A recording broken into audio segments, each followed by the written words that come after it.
Hello, మనం ఈరోజు maths ట్రిక్స్లో భాగంగా ఒకటి చూద్దాం. టైం, వర్క్ అండ్ డిస్టెన్స్ సంబంధించిన ఏ క్వశ్చన్ వచ్చినా కానీ జస్ట్ ఈ ట్రయాంగిల్ ఎస్టీడి అనే ట్రయాంగిల్ గుర్తుపెట్టుకుంటే మనం ఆన్సర్ చేయొచ్చు. ఒక ట్రయాంగిల్ వేసుకోవాలి.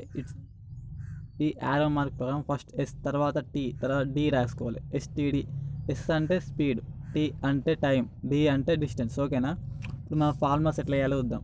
డి అంటే డిస్టెన్స్ ఈజ్ ఈక్వల్ టు, ఇక్కడ ఇంటూ అనుకుందాం మధ్యలో, T into S, time into speed. Okay, D is equal to time into speed. తర్వాత టైం ఈజ్ ఈక్వల్ టు, పైన డి ఉంది కదా, డి కింద ఇక్కడ డివైడెడ్ బై ఉంది, divided by S speed. Okay, next speed is equal to, పైన ఏముంది, D ఉంది, డివైడెడ్ బై కింద టీ ఉంది కదా, T. Okay, distance is equal to time into speed. అదేవిధంగా టీ ఇక్కడ ఉంది కాబట్టి పైన డి ఉంది, కింద ఎస్ ఉంది కాబట్టి డిస్టెన్స్ బై స్పీడ్. అదేవిధంగా స్పీడ్ ఈజ్ ఈక్వల్ టు, పైన డి ఉంది, డిస్టెన్స్, కింద టీ ఉంది, time. Okay, distance is equal to time into speed. అదేవిధంగా time is equal to distance by speed. అదేవిధంగా speed is equal to distance by time. Okay.